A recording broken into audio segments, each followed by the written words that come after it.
Bismillahirrahmanirrahim. Assalamualaikum warahmatullahi wabarakatuh. Sebelumnya terima kasih Ibu ya, mohon maaf dengan waktunya. Perkenalkan, nama saya Rifah Muhaimin, mahasiswa nurse dari Stika sini Ibu ya, yang sedang mitigasi bencana di area 7 ini. Dan Ibu siapa? Dan Ibu ini Ibu Tini ya. Ibu Tini di sini kita akan saya akan mengajarkan mengenai triase Ibu ya. Triase itu adalah pengelompokan untuk pasien gawat bencana itu. Kira-kira untuk waktunya 10 menit ya Bu ya. Di sini tempatnya bersedia Ibu. Bersedia kita mulai Bu ya. Dari pengertian terlebih dahulu. Triase itu adalah penentuan prioritas korban di lokasi bencana. Tujuannya itu untuk menyelamatkan korban sebanyak-banyaknya Bu ya. Karena kan kalau misalnya lagi bencana itu kasih war korban sebanyak-banyaknya. Jadi harus gimana yakin cepat dan tepat ya Bu ya. Kemudian Ibu bisa dilihat itu mengoptimalkan sumber daya yang ada. Karena kan kalau misalkan lagi bencana tuh bisa aja kita tuh jadi korban dan juga jadi penolongnya Bu. Jadi sebisa mungkin kita menjadi penolongnya. Bisa Bu ya. Kemudian di sini lihat prinsipnya apa aja. Yang pertama cepat dan tegas. Yang tepat. Kemudian Ibu kalau misalkan cepat itu gimana? Jadi satu pasien itu bisa mungkin 1 menit. Misalkan ini ada beberapa orang, kita gelompak 1 orang itu 1 menit untuk triasenya. Nanti kita akan menggunakan beberapa warna ya Bu ya. Kemudian di sini ada dinamis. Kemudian kan dinamis itu kondisi pasien itu kan berubah-ubah ya. Kadang dari misalkan dari kuning menjadi merah itu bisa berubah secepat mungkin. Jadi kita nggak tahu. Jadi harus dinamis juga. Kemudian efisien itu Ibu harus fokus. Jadi jangan sampai salah menandai. Kalau misalkan yang harusnya merah jadi warna hijau misalkan. Jadi jangan sampai salah ini ya Bu ya menandai. Kemudian tegas Ibu. Karena kalau misalkan jadi ragu-ragu gimana tuh ya nanti dulu lah. Jadi jangan sampai ragu-ragu ya Bu ya.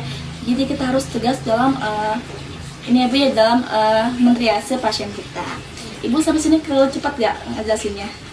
Ya, cukup ya Bu ya. Selanjutnya kita lanjut aja.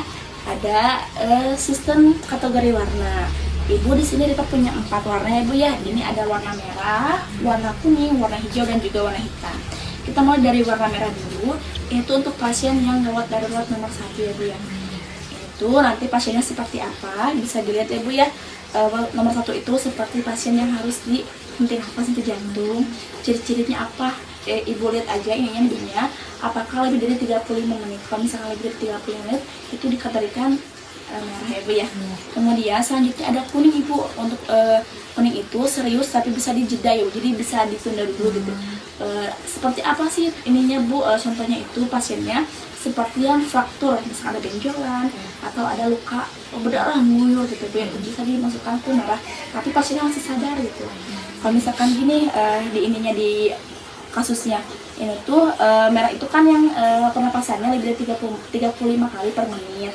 Kemudian kalau misalkan kuning itu CRT-nya lebih dari 2 detik. Kemudian gimana sih kalau misalkan pasiennya itu CRT-nya lebih dari 2 detik, kemudian pernapasannya kurang dari 35, berarti maksudnya tetap ke merah dikarenakan CRT-nya lebih dari 2 detik gitu ya Bu ya. Kemudian untuk hijau itu untuk pasien yang bisa jalan gitu ya Bu ya. Jadi masih bisa berjalan, masih bisa ngomong, itu pasiennya yang hijau.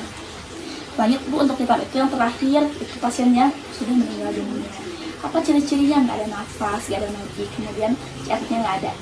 Jadi udah nggak ada gitu, udah ada respon juga masuk ke hitam atau meninggal dunia ya Bu ya. Dari sini Bu, udah ada bayangan belum? Udah ada ya. Jadi kalau misalkan merah itu intinya adalah pasien yang lebih dari 35 kali per menit pernapasannya tadi. Kalau misalkan pasien yang kuning yang CRT-nya lebih dari 2 detik ya, kurang dari 2 detik ya, lebih dari 2 detik. Kemudian untuk hitam itu yang meninggal dunia. Yang hijau untuk pasien yang bisa berjalan. Sampai situ ya. Kemudian, di sini ada langkah-langkah triase lapangan Ibu, yaitu start ya Bu. Yang pertama itu tentukan korban yang bisa berjalan. Jadi pas waktu langsung ada rencana itu Ibu langsung teriak yang bayi yang bisa berjalan dan juga berdiri, silakan untuk menuju ke simbol itu ke hijau. Hijau itu yang ini ya Bu ya. Kemudian untuk selanjutnya ada periksa nafas. Kalau misalkan nggak ada nafas, misalkan nggak ada hembusan nafasnya, berarti hitam. Kalau misalkan ada tapi lebih dari 30 kali per menit, masuknya ke merah. Kalau misalkan nafasnya kurang dari 30 menit, berarti masuknya ke kuning. Kemudian kalau misalkan periksa perfusi, ini tuh bisa CRT ya Bu ya, perfusi itu kalau misalkan pasiennya ada CRT-nya tapi kurang dari 2 detik, berarti normal ya Bu ya, berarti masuknya ke kuning. Kalau misalkan pasiennya CRT-nya kurang, kan kalau misalkan normal itu kurang dari 2 detik Bu ya, itu langsung kembali lagi. Kalau misalkan kurang dari 2 detik, lebih dari 2 detik, berarti ke merah ya Bu ya, masuknya ke gawat darurat atau ke merah. Kemudian periksa mental, itu responnya Bu ya, kalau misalkan dipanggil nggak ada apa-apa bu di sini Bu, di dada itu di tepu, kalau misalkan tidak ada berarti merah. Kalau misalkan masih ada buka mata atau ada respon suara, berarti masih ke kuning. Kemudian yang terakhir, ada peran petugasnya apa sebagai koordinasi triase, yaitu ibu harus bisa menyelamatkan sebaik-baiknya korban. Ibu tahu kalau misalkan di sini ada bencana di RW 5, kalau misalnya itu Bu, waktu ada kejadian baru Sabtu kemarin.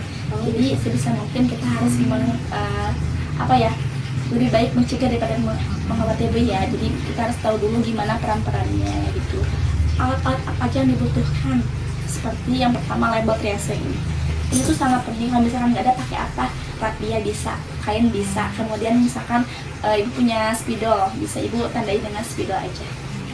Kemudian alat HP, kalau nggak HP, kalau misalkan ibu punya telepati juga boleh, misalkan bisa telepati sampai ini bisa.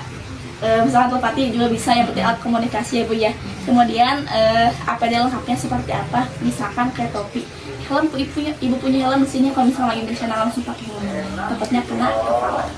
Selanjutnya ada tandu atau alat evakuasi. Kalau misalkan nggak ada, di sini bisa pakai sarung, misalkan diangkat pakai sarung juga bisa ya Bu ya. Jadi Ibu cukup segini untuk presentasi dari saya. Semoga mengerti ya Bu ya. Sampai sini apa ada yang tanyakan Bu? Udah cukup, rekor cukupkan ya Bu ya untuk presentasi hari ini. Terima kasih. Wassalamualaikum warahmatullahi wabarakatuh.